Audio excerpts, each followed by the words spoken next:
राजस्थान के एक शक्तिशाली और समृद्ध राज्य में राजा विक्रम सिंह का शासन था।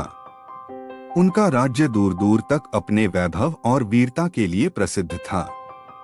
राजा के पास कई रानियां थीं, जो अपनी सुंदरता, बुद्धिमानी और स्वाभिमान के लिए जानी जाती थीं। परंतु इन सभी रानियों में से एक रानी चौबोली सबसे अलग थी। उसकी सुंदरता अद्वितीय थी, लेकिन उससे भी अधिक उसके स्वाभिमान और बुद्धिमानी के किस्से राजा के दरबार और राज्य के बाहर तक प्रसिद्ध थे। राजा विक्रम सिंह ने कई बार अपनी रानियों से कहा कि वे अपने जीवन की कोई रोचक कहानी सुनाएं ताकि दरबार का मनोरंजन हो सके। सभी रानियों ने अपनी अपनी कहानियां सुनाई, लेकिन जब बारी चौबोली की आई तो उसने एक अनोखी शर्त रखी। उसने कहा, मैं अपनी कहानी तब सुनाऊंगी जब कोई वीर पुरुष मुझे 4 बार हराएगा। राजा और दरबार में उपस्थित सभी लोग चौंक गए। चौबोली की यह चुनौती अद्वितीय थी, क्योंकि न केवल उसका स्वभाव बल्कि उसकी बुद्धिमानी भी पूरे राज्य में विख्यात थी। उसकी चुनौती का सामना करना किसी भी वीर के लिए आसान नहीं था। कई राजाओं और राजकुमारों ने इस चुनौती को स्वीकार किया, लेकिन कोई भी चौबोली की शर्तों के अनुसार उसे 4 बार हरा नहीं सका। चौबोली की चुनौती, चौबोली ने स्पष्ट किया कि जो कोई भी उसे हराना चाहता है, उसे उसकी सुझाई गई 4 परस्पर अलग अलग चुनौतियों में जीतना होगा। प्रत्येक चुनौती का स्वरूप भिन्न था और इनका उद्देश्य केवल वीरता ही नहीं, बल्कि मानसिक बल और धैर्य भी परखना था। पहली चुनौती थी युद्धकला में पराक्रम दिखाना। जो भी योद्धा चौबोली के सामने आता, उसे अपनी ताकत और कौशल से प्रभावित करना होता। दूसरी चुनौती थी बुद्धिमत्ता और चतुराई में विजय पाना। तीसरी चुनौती में आत्मसंयम और धैर्य की परीक्षा थी। अंतिम और सबसे कठिन चुनौती थी अपने भीतर के डर और संदेहों पर काबू पाना। कई राजकुमार और वीर चौबोली की इन शर्तों को सुनकर चुनौती स्वीकार करते, लेकिन कोई भी सफल न हो पाया। हर बार वे किसी न किसी चुनौती में असफल हो जाते थे। राजकुमार धीरज सिंह का आगमन। राजा विक्रम सिंह की दूसरी रानी के पुत्र राजकुमार धीरज सिंह एक बुद्धिमान और वीर योद्धा थे। धीरज सिंह ने अपने माता पिता से चौबोली की चुनौती के बारे में सुना और उसे स्वीकार करने का निश्चय किया। उनकी माता रानी सूरजमुखी उन्हें समझाने की कोशिश करती हैं कि चौबोली को हराना आसान नहीं होगा, लेकिन धीरज सिंह अपने निश्चय पर अडिग रहते हैं। धीरज सिंह साधारण कपड़ों में एक साधु के वेश में चौबोली के राज्य की ओर चल पड़ते हैं। उनके मन में केवल एक ही उद्देश्य था, चौबोली की चुनौती को स्वीकार करना और उसे हराना।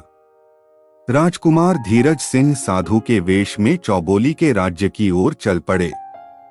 रास्ते में उन्हें कई तरह की कठिनाइयों का सामना करना पड़ा, लेकिन उनके मन में केवल एक ही विचार था, चौबोली की चुनौती को पूरा करना। वह जानते थे कि यह केवल शारीरिक शक्ति से जीतने वाली चुनौती नहीं थी, बल्कि इसमें बुद्धिमानी और संयम की भी आवश्यकता थी। चौबोली से पहली मुलाकात। जब धीरज सिंह चौबोली के महल में पहुंचे तो उन्होंने अपना परिचय एक साधारण साधु के रूप में दिया। उन्होंने राजा विक्रम सिंह से मुलाकात की और चौबोली की चुनौती को डोट स्वीकार करने की इच्छा जताई। राजा ने उन्हें चुनौती का स्वरूप फिर से समझाया और बताया कि कई वीर पुरुष असफल हो चुके हैं। धीरज सिंह ने विनम्रतापूर्वक कहा, मैं अपनी योग्यता के अनुसार अपना प्रयास करूंगा, चाहे परिणाम कुछ भी हो। चौबोली से पहली बार मिलते ही धीरज सिंह को उसकी सुंदरता और उसकी बुद्धिमानी का आभास हुआ। चौबोली ने धीरज सिंह को एक तीखी निगाह से देखा और पूछा, क्या तुम सच में मेरी 4 चुनौतियों का सामना कर सकोगे? धीरज सिंह ने शांतिपूर्वक उत्तर दिया, मैं यहाँ तुम्हारी चुनौतियों का सामना करने के लिए आया हूँ। चाहे मुझे हार का सामना करना पड़े या जीत का, यह तो समय बताएगा। पहली चुनौती, युद्धकला में पराक्रम। चौबोली ने धीरज सिंह को अपनी पहली चुनौती दी, युद्धकला में अपनी वीरता दिखाने की। चौबोली के राज्य में कई शक्तिशाली योद्धा थे जिनसे धीरज सिंह को युद्ध करना था। वह जानती थी कि कई वीर पुरुष शारीरिक युद्ध में ही हार गए थे। धीरज सिंह ने पूरी तैयारी के साथ युद्ध क्षेत्र में कदम रखा। पहली चुनौती में चौबोली के 3 सर्वश्रेष्ठ योद्धाओं से उनका सामना हुआ। युद्ध के दौरान धीरज सिंह ने अपनी तलवार की कला, युद्धकला और युद्ध की रणनीतियों का उपयोग कर सभी योद्धाओं को परास्त कर दिया। उसकी तेज गति, सही समय पर वार और धैर्य ने यह साबित कर दिया कि वह केवल ताकत पर निर्भर नहीं था, बल्कि उसका दिमाग भी अत्यंत तीव्र था। इस युद्ध के बाद चौबोली ने देखा कि धीरज सिंह सिर्फ एक साधारण योद्धा नहीं था, बल्कि उसमें कुछ विशेष गुण थे। वह अपने आत्मविश्वास और धीरज से प्रभावित हुई, लेकिन उसने अभी हार नहीं मानी थी। दूसरी चुनौती, बुद्धिमत्ता की परीक्षा। पहली चुनौती पार करने के बाद चौबोली ने धीरज सिंह को दूसरी चुनौती दी। इस बार यह युद्धकला से नहीं, बल्कि बुद्धिमानी और चतुराई से जुड़ी थी। चौबोली ने कई कठिन पहेलियां धीरज सिंह के सामने रखीं, जिनका उत्तर देना इतना आसान नहीं था। पहेली कुछ इस प्रकार थी, एक ऐसा जीव है जो जन्म लेते ही अपनी मां को खा जाता है, वह कौन है? धीरज सिंह ने बिना देर किए उत्तर दिया, चांद। जब वह उगता है तो अपनी मां रात को निगल लेता है। चौबोली उसकी बुद्धिमत्ता से चकित थी, लेकिन वह हार मानने वाली नहीं थी। उसने एक और पहेली पूछी, एक ऐसी चीज बताओ जो बिना चलाए चलती है, बिना बजाए बजती है और बिना बोले बोलती है। धीरज सिंह ने मुस्कुराते हुए कहा, यह हवा है। हवा चलती है, बजती है और हमें बिना बोले संदेश देती है। धीरज सिंह ने चौबोली की सभी पहेलियों का सही उत्तर दिया, जिससे वह बेहद प्रभावित हुई, लेकिन उसने अब तक धीरज सिंह को पूरी तरह से नहीं स्वीकारा था। पहली 2 चुनौतियों में धीरज सिंह ने अपनी वीरता और बुद्धिमत्ता का सफलतापूर्वक प्रदर्शन किया था, लेकिन अब उसकी परीक्षा और कठिन होने वाली थी। तीसरी चुनौती में चौबोली उसकी आत्मसंयम और धैर्य की क्षमता को परखने वाली थी। तीसरी चुनौती, आत्मसंयम की परीक्षा। चौबोली ने तीसरी चुनौती की घोषणा की, जो धीरज सिंह के आत्मसंयम की परीक्षा थी। उसने कहा, तुम्हें एक रात महल के सबसे भयावह हिस्से में अकेले बितानी होगी। वहां जाना आसान नहीं है, क्योंकि कई वीर पुरुषों ने वहां जाने की हिम्मत की, परंतु कोई वापस नहीं आया। धीरज सिंह ने बिना किसी हिचक के चुनौती स्वीकार की। उसे महल के एक दूरस्थ और अंधेरे कमरे में ले जाया गया, जो बहुत बड़ा था और उसमें एक अजीब सी शांति छाई हुई थी। वहां के वातावरण में कुछ असामान्य था, जैसे वहां अदृश्य शक्तियों का वास हो। उस कमरे में समय बिताना एक मानसिक और भावनात्मक परीक्षा थी, क्योंकि वहां का डर हर किसी के साहस को तोड़ सकता था। रात के गहरे अंधकार में धीरज सिंह ने ध्यान में बैठने का निश्चय किया। वह जानता था कि इस जगह की चुनौती मानसिक शक्ति की थी, इसलिए उसने अपने मन को शांत रखा। रात के दौरान कई भयावह आवाजें, परछाइयां और रहस्यमय घटनाएं घटीं, लेकिन धीरज सिंह अपने ध्यान से विचलित नहीं हुआ। उसने खुद पर पूरी तरह से नियंत्रण रखा और डर पर विजय प्राप्त की। रात के अंत तक जब धीरज सिंह ने आंखें खोलीं, तो उसे महसूस हुआ कि उसने अपनी तीसरी चुनौती को सफलतापूर्वक पार कर लिया है। जब सुबह हुई तो वह कमरे से बाहर निकला और चौबोली के सामने उपस्थित हुआ। चौबोली ने उसकी आंखों में देखा और समझ गई कि उसने आत्मसंयम और धैर्य की इस कठिन परीक्षा को भी पास कर लिया है। धीरज सिंह की संयम से चौबोली का प्रभावित होना, चौबोली इस बार पहले से भी ज्यादा प्रभावित हुई थी। उसने अब धीरज सिंह में न केवल वीरता और बुद्धिमत्ता देखी, बल्कि उसे अब यह भी समझ आ गया कि वह मानसिक रूप से भी बहुत शक्तिशाली था। लेकिन अब उसकी अंतिम और सबसे कठिन परीक्षा बाकी थी, अपने भीतर के भय और संदेह पर विजय पाने की। चौथी चुनौती, भय पर विजय, चौबोली की चौथी और अंतिम चुनौती धीरज सिंह के लिए सबसे कठिन थी। उसने कहा, तुम्हें अपने भीतर के सबसे गहरे भय का सामना करना होगा। जो इस परीक्षा में सफल होगा वही मेरी कहानी सुनने का हकदार होगा। धीरज सिंह ने इस चुनौती को भी स्वीकार कर लिया। उसे एक गहरे वन में भेजा गया, जहां उसे अपने सबसे बड़े भय का सामना करना था। वन घना और रहस्यमयी था और वहां की हर चीज भय पैदा करने वाली थी। इस वन में प्रवेश करने के साथ ही धीरज सिंह को अपने जीवन की सबसे कठिन और खतरनाक यादें याद आने लगीं, उन लोगों की जिन्हें वह खो चुका था और उन असफलताओं की जिनका उसने सामना किया था। धीरज सिंह ने खुद को मानसिक रूप से तैयार किया और इन भावनाओं को खुद पर हावी नहीं होने दिया। उसने गहरी सांस ली और अपने भीतर साहस पैदा किया। उसे समझ आ गया कि यह चुनौती केवल बाहरी भय से नहीं, बल्कि उसके अंदर के डर से लड़ने की थी। रात भर धीरज सिंह ने अपने भीतर के डर, संदेह और चिंताओं का सामना किया। उसने अपने जीवन के सबसे कठिन पलों को याद किया और फिर धीरे धीरे उन्हें स्वीकार किया। धीरे धीरे उसने अपने भीतर के अंधकार को दूर किया और अपने डर पर काबू पा लिया। धीरज सिंह ने चौबोली की चारों कठिन चुनौतियों को पार कर लिया था। उसने अपनी वीरता, बुद्धिमत्ता, आत्मसंयम और साहस से यह सिद्ध कर दिया था कि वह वास्तव में चौबोली की शर्तों पर खरा उतरता है।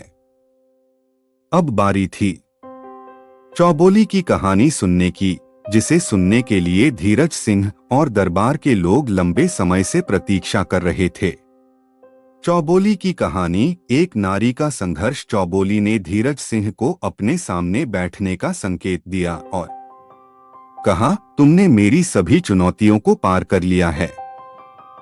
अब मैं तुम्हें अपनी कहानी सुनाऊंगी, जो मेरी जीवन यात्रा का एक महत्वपूर्ण हिस्सा है। यह कहानी केवल एक रानी की नहीं, बल्कि एक नारी के स्वाभिमान, संघर्ष और साहस की है। चौबोली ने अपनी कहानी शुरू की। वह एक ऐसे राज्य की राजकुमारी थी जहां महिलाओं को बहुत कम अधिकार और स्वतंत्रता दी जाती थी। उसके राज्य के लोग पुरानी परंपराओं से बंधे थे, जहां रानियों और अन्य महिलाओं का स्थान केवल महलों के भीतर तक सीमित था। चौबोली बचपन से ही इस मानसिकता के खिलाफ थी। वह मानती थी कि नारी केवल सौंदर्य और परिवार तक सीमित नहीं है, बल्कि उसमें भी वह शक्ति है जो किसी भी पुरुष के बराबर खड़ी हो सकती है। जब चौबोली विवाह योग्य आयु में पहुंची, तो कई राजाओं और राजकुमारों ने उससे विवाह का प्रस्ताव रखा। लेकिन चौबोली ने शर्त रखी कि वह केवल उसी से विवाह करेगी जो उसकी 4 चुनौतियों को पार कर सके। उसके राज्य और समाज ने उसे इस निर्णय के लिए कठोर आलोचनाएं दी, परंतु वह अपने निर्णय पर अडिग रही। चौबोली ने यह निर्णय इसलिए लिया था ताकि वह यह साबित कर सके कि नारी का जीवन केवल पुरुष के समर्थन पर निर्भर नहीं करता। धीरज सिंह की भूमिका। चौबोली ने धीरज सिंह की ओर देखा और कहा, तुम्हारे जैसे पुरुषों से ही समाज में बदलाव आता है। तुमने न केवल मेरी शारीरिक और मानसिक चुनौतियों का सामना किया, बल्कि यह भी सिद्ध किया कि नारी का सम्मान उसके साहस और स्वाभिमान को समझने में है। तुमने यह साबित कर दिया है कि एक पुरुष और एक नारी दोनों समान हैं और दोनों में वह क्षमता है जो एक समाज को बदल सकती है। धीरज सिंह ने चौबोली की बातों को ध्यान से सुना और कहा, रानी, मैंने आपकी चुनौतियों का सामना किया, लेकिन आपके संघर्ष और साहस की कहानी ने मुझे प्रेरित किया है। आपका यह साहस और स्वाभिमान हर नारी को प्रेरित करने वाला है। चौबोली का निर्णय। चौबोली ने धीरज सिंह से कहा, तुमने मेरी सभी चुनौतियों को सफलतापूर्वक पार किया है। अब मैं अपने वचन के अनुसार तुम्हारे साथ विवाह के लिए सहमत हूँ, यदि तुम ऐसा चाहते हो। धीरज सिंह ने नम्रता से कहा, रानी चौबोली, मेरा उद्देश्य केवल आपके सम्मान और आपकी चुनौतियों को पूरा करना था। यदि यह आपका निर्णय है तो मैं इसे आदरपूर्वक स्वीकार करता हूँ, लेकिन मेरा मानना है कि यह विवाह तभी होना चाहिए जब आप भी इसे पूरी तरह से चाहती हो। चौबोली धीरज सिंह की इस सोच से और अधिक प्रभावित हुई। उसने कहा, तुमने मेरे प्रति सच्चे सम्मान और समानता का जो दृष्टिकोण दिखाया है वह बहुत ही मूल्यवान है। मैं तुमसे विवाह के लिए सहमत हूँ और मुझे गर्व है कि मैंने तुम्हारे जैसे व्यक्ति को चुना। विवाह और राज्य का भविष्य। चौबोली और धीरज सिंह का विवाह बहुत धूमधाम से हुआ। यह विवाह केवल दो व्यक्तियों का मिलन नहीं था, बल्कि यह एक संदेश था पूरे राज्य और समाज के लिए कि नारी और पुरुष दोनों समान हैं और उन्हें समान सम्मान और अधिकार मिलना चाहिए। चौबोली और धीरज सिंह ने मिलकर अपने राज्य का शासन संभाला। उनके शासनकाल में महिलाओं को अधिक स्वतंत्रता और अधिकार मिले। राज्य की पुरानी परंपराओं में बदलाव लाए गए और नारी शिक्षा और समानता को बढ़ावा दिया गया। उनके राज्य में समृद्धि और न्याय का शासन स्थापित हुआ और वे दोनों एक आदर्श राजा रानी के रूप में पहचाने गए। चौबोली और धीरज सिंह का विवाह केवल एक राजकुमार और राजकुमारी का मिलन नहीं था, बल्कि यह एक विचारधारा का भी प्रतीक था। समानता, साहस और न्याय की विचारधारा। उनका विवाह और शासन आने वाले पीढ़ियों के लिए एक आदर्श बन गया, जो उस समय की सामाजिक धारणाओं को चुनौती देता था। चौबोली ने अपने राज्य में नारी सशक्तिकरण की दिशा में कई महत्वपूर्ण कदम उठाए। उसने महिलाओं को शिक्षित करने और उन्हें अपने जीवन के फैसले स्वयं लेने का अधिकार दिया। चौबोली ने यह समझाया कि नारी केवल घर परिवार तक सीमित नहीं होनी चाहिए, बल्कि समाज के हर क्षेत्र में उसकी भागीदारी होनी चाहिए। उसके शासनकाल में महिलाओं को शास्त्र और शस्त्र दोनों की शिक्षा दी जाने लगी। चौबोली के साहस और संघर्ष की कहानी ने राज्य की महिलाओं को प्रेरित किया और धीरे धीरे समाज में बदलाव आने लगा। महिलाओं को अब केवल सुंदरता और कोमलता का प्रतीक नहीं माना जाता था, बल्कि उन्हें बुद्धिमत्ता, साहस और शक्ति का भी प्रतीक समझा जाने लगा। धीरज सिंह का न्यायपूर्ण शासन। धीरज सिंह ने भी अपने शासनकाल में समाज में समानता और न्याय का महत्व समझाया। वह यह मानते थे कि एक राजा का कर्तव्य केवल अपने राज्य का विस्तार करना नहीं है, बल्कि अपने राज्य में न्याय और शांति स्थापित करना भी है। धीरज सिंह ने अपने राज्य में सामाजिक भेदभाव और ऊंच नीच की प्रथाओं को समाप्त करने के लिए कई सुधार किए। उन्होंने गरीबों और निम्न वर्ग के लोगों को न्याय दिलाने के लिए विशेष न्यायालयों की स्थापना की। उनके शासनकाल में लोगों के बीच आपसी सद्भाव और एकता का माहौल बना। चौबोली और धीरज सिंह की संतानें भी अपने माता पिता की तरह बुद्धिमान और साहसी निकली। उन्होंने अपनी माता चौबोली से नारी सशक्तिकरण के मूल्यों को और अपने पिता धीरज सिंह से न्याय और समानता के सिद्धांतों को सीखा।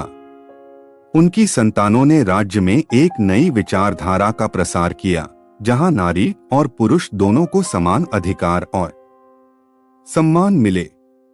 उन्होंने राज्य की प्राचीन परंपराओं में बदलाव लाते हुए एक नया युग शुरू किया, जिसमें समाज में समानता और न्याय सर्वोच्च प्राथमिकता थी।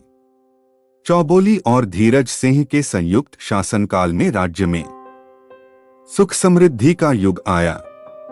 उनके शासन में प्रजा खुशहाल थी, राज्य का व्यापार बढ़ा और चारों ओर शांति और उन्नति का वातावरण स्थापित हुआ।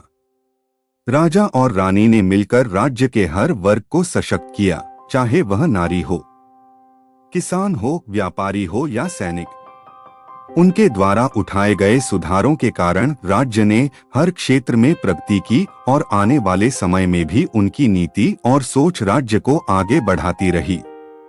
चौबोली की कहानी अब केवल एक रानी की गाथा नहीं रह गई थी, बल्कि यह समाज में समानता, साहस और सशक्तिकरण का प्रतीक बन गई थी। चौबोली और धीरज सिंह की गाथा पूरे राज्य में गाई जाने लगी और उनकी वीरता, बुद्धिमत्ता और न्यायप्रियता की कहानियां पीढ़ी दर पीढ़ी सुनाई जाने लगीं। चौबोली का संघर्ष और उसकी चुनौतियां उन सभी के लिए प्रेरणा बन गईं, जो समाज में अपने अधिकारों और सम्मान के लिए लड़ रहे थे। उनकी कहानी ने यह साबित किया कि नारी और पुरुष दोनों में समान क्षमता होती है और यदि उन्हें समान अवसर मिलें तो वे किसी भी चुनौती का सामना कर सकते हैं। नारी सशक्तिकरण का संदेश। चौबोली ने अपनी चुनौतीपूर्ण शर्तों के माध्यम से यह संदेश दिया कि एक नारी को केवल उसकी सुंदरता और परिवार की भूमिका तक सीमित नहीं किया जाना चाहिए, उसे भी पुरुषों की तरह अपने जीवन के फैसले लेने का अधिकार है। नारी में भी वही शक्ति और बुद्धिमत्ता होती है जो उसे समाज में एक महत्वपूर्ण स्थान दिला सकती है। समानता का महत्व। चौबोली और धीरज सिंह का विवाह यह साबित करता है कि जब पुरुष और नारी समान रूप से एक दूसरे का सम्मान करते हैं और समाज में समानता की स्थापना करते हैं, तब ही एक मजबूत और न्यायपूर्ण समाज का निर्माण हो सकता है। धीरज सिंह ने चौबोली के निर्णय और उसकी बुद्धिमत्ता का सम्मान किया, जो समाज में पुरुषों के लिए एक आदर्श बना। आत्मनिर्भरता और स्वाभिमान। चौबोली ने अपने जीवन में कभी किसी पर निर्भर नहीं रही। उसने अपने जीवन के निर्णय खुद लिए और यह साबित किया कि आत्मनिर्भरता नारी का सबसे बड़ा गुण है। उसने समाज को यह सिखाया कि स्वाभिमान का सम्मान हर नारी और पुरुष को करना चाहिए। धैर्य और साहस। धीरज सिंह ने चौबोली की सभी चुनौतियों का सामना करते हुए यह साबित किया कि सच्ची वीरता केवल शारीरिक ताकत में नहीं होती, बल्कि धैर्य और साहस में भी होती है। उसने बिना किसी छलकपट के अपनी ईमानदारी और सत्यनिष्ठा के बल पर सभी परीक्षाओं को पार किया। समाज सुधार का संदेश। चौबोली और धीरज सिंह का शासनकाल यह दिखाता है कि जब समाज में समानता और न्याय का शासन होता है, तब समाज समृद्ध और खुशहाल होता है। उन्होंने समाज के पुराने रूढ़िवादी विचारों को तोड़ते हुए एक नए युग की स्थापना की, जहां हर व्यक्ति को समान अधिकार मिले। आधुनिक संदर्भ में प्रासंगिकता। चौबोली की यह कहानी आज के समाज के लिए भी उतनी ही प्रासंगिक है जितनी उस समय थी। आज भी समाज में नारी सशक्तिकरण और समानता की बातें होती हैं, लेकिन उन्हें पूरी तरह से स्थापित करना अभी बाकी है। नारी सशक्तिकरण। चौबोली की तरह आज की महिलाएं भी अपने अधिकारों के लिए लड़ रही हैं। चाहे वह शिक्षा का अधिकार हो, कार्य क्षेत्र में समान अवसरों की बात हो या घरेलू हिंसा के खिलाफ आवाज उठाने की, हर महिला को आज भी चौबोली की तरह आत्मनिर्भर और साहसी बनना होगा। पुरुषों की भूमिका। धीरज सिंह की तरह आज के पुरुषों को भी महिलाओं के प्रति समानता और सम्मान का दृष्टिकोण अपनाना होगा। यह कहानी सिखाती है कि जब पुरुष नारी का सम्मान करते हैं और उन्हें समान अधिकार देते हैं, तभी समाज में सच्चे बदलाव आ सकते हैं। समानता और न्याय। आज भी दुनिया भर में सामाजिक भेदभाव और असमानता की समस्याएं हैं। चौबोली और धीरज सिंह की कहानी यह सिखाती है कि सच्चा समाज वही है जहां हर व्यक्ति को समान अधिकार मिले और न्याय सभी के लिए समान हो। आत्मनिर्भरता का महत्व। चौबोली की तरह आज की दुनिया में हर व्यक्ति को आत्मनिर्भर बनने की आवश्यकता है, चाहे वह आर्थिक, सामाजिक या मानसिक स्तर पर हो। आत्मनिर्भरता ही एक व्यक्ति को समाज में सशक्त और स्वतंत्र बनाती है। चौबोली और धीरज सिंह की कहानी केवल वीरता और बुद्धिमत्ता की कहानी नहीं है, बल्कि यह समाज के उन मूल्यों का प्रतीक है जिनकी आवश्यकता हर युग में होती है। यह कहानी हमें सिखाती है कि समानता, सम्मान और न्याय से ही एक बेहतर समाज का निर्माण हो सकता है। नारी और पुरुष दोनों को एक दूसरे के प्रति समान दृष्टिकोण अपनाकर समाज में सकारात्मक बदलाव लाने की दिशा में काम करना चाहिए। समानता और सम्मान। चौबोली ने अपने जीवन में जिस समानता का संदेश दिया, वह केवल एक व्यक्ति विशेष के लिए नहीं था, बल्कि पूरे समाज के लिए था। उनका राज्य इस बात का प्रतीक बन गया कि जब हर व्यक्ति को, चाहे वह नारी हो या पुरुष, समान अवसर और सम्मान मिले, तब ही समाज प्रगति करता है। समाज में नारी और पुरुष के बीच किसी भी प्रकार का भेदभाव नहीं होना चाहिए। न्याय का महत्व। धीरज सिंह ने अपने राज्य में न्याय को सर्वोपरि माना। उन्होंने यह सुनिश्चित किया कि हर व्यक्ति को, चाहे वह गरीब हो या अमीर, समान रूप से न्याय मिले। उनके न्यायप्रिय शासन ने यह साबित किया कि सच्चा नेतृत्व वही होता है जहां हर व्यक्ति के अधिकारों की रक्षा की जाती है। नारी सशक्तिकरण और आत्मनिर्भरता। चौबोली की कहानी ने यह सिद्ध कर दिया कि एक नारी आत्मनिर्भर होकर भी समाज का नेतृत्व कर सकती है। उसका संघर्ष और साहस उन सभी महिलाओं के लिए प्रेरणा का स्रोत बन गया जो अपने अधिकारों और सम्मान के लिए लड़ रही थीं। चौबोली ने यह दिखाया कि नारी का स्थान केवल परिवार में नहीं, बल्कि समाज के हर क्षेत्र में हो सकता है। साहस और धैर्य। धीरज सिंह की वीरता और धैर्य ने यह साबित किया कि किसी भी कठिनाई का सामना साहस और धैर्य से किया जा सकता है। उन्होंने चौबोली की हर चुनौती का सामना निडर होकर किया और यह संदेश दिया कि जीवन में हर कठिनाई का हल मिल सकता है, यदि हम धैर्य और साहस से काम लें। चौबोली और धीरज सिंह का शासन आने वाली पीढ़ियों के लिए एक आदर्श बन गया। उनके द्वारा स्थापित मूल्य और विचारधारा उनके राज्य तक सीमित नहीं रहे, बल्कि अन्य राज्यों में भी फैलने लगे। समाज में नारी सशक्तिकरण, समानता और न्याय के प्रति लोगों की सोच बदलने लगी।